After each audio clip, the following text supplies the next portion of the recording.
Bonjour, je m'appelle Pierre-Emmanuel Antil, je suis consultant data chez Decilia depuis 1 an et demi. Avant d'arriver chez Decilia, j'ai travaillé pendant une dizaine d'années sur les techno business objects Oracle pour lesquels j'ai mis en place de nombreuses solutions décisionnelles. Et en parallèle à ces projets, j'ai mis également en place des portails SharePoint, que ce soit SharePoint On-Premise ou SharePoint Online. Depuis quelques années, le cloud prenant de plus en plus d'ampleur dans les entreprises, il m'est difficile de suivre les évolutions de ces deux technos. J'ai donc fait le choix de me repositionner sur un de ces deux outils et j'ai fait le choix de la data. Au même moment, j'ai été mis en contact avec Olivier Brousset, notre président, avec lequel nous avons échangé à ce projet que j'avais. Et on s'est mis tous les deux d'accord sur le fait qu'il pourrait être intéressant que je bascule sur la BI Microsoft, ce qui me permettait de capitaliser à la fois sur mes compétences BI acquises avec Business Object et à la fois sur les compétences Microsoft que j'ai pu acquérir avec SharePoint. Depuis que j'ai intégré Decilia, je travaille principalement pour un grand compte de la région parisienne dans le domaine de l'eau, pour laquelle je participe à la mise en place de leurs solutions décisionnelles dans le cadre d'un projet de transformation digitale. Donc je travaille au sein d'une équipe pour laquelle j'interviens en tant que lead technique et à ce titre, j'ai donc plusieurs casquettes. La première d'entre elles étant data ingénieur. Et en tant que data ingénieur, je modélise le data warehouse. Je participe à la création de pipelines pour l'alimentation des tables qui le composent.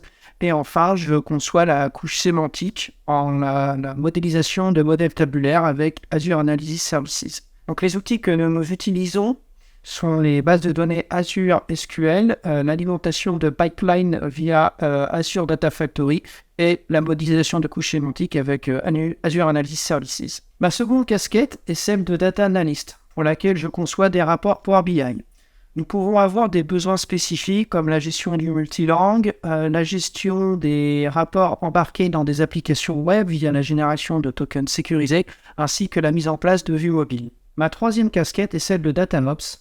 Et en tant que DataOps, je dois mettre en place des pipelines de déploiement CI/CD pour automatiser le déploiement de tout ce petit monde dans différents environnements que sont la recette, la pré-prod et la prod. Je mets également en place un outil de métrique d'utilisation pour avoir le suivi de ce qui se passe sur le portail sur lequel sont déployés ces rapports.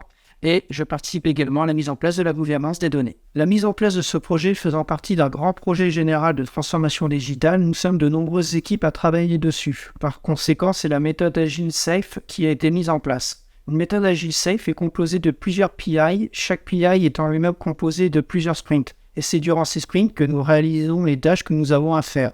Tâches que nous avons planifiées et évaluées durant les PI Planning. Les PI Planning sont une sorte de grandes réunions durant lesquelles toutes les équipes se synchronisent entre elles pour présenter leur travail et évaluer le travail qu'elles auront à faire durant le prochain PI.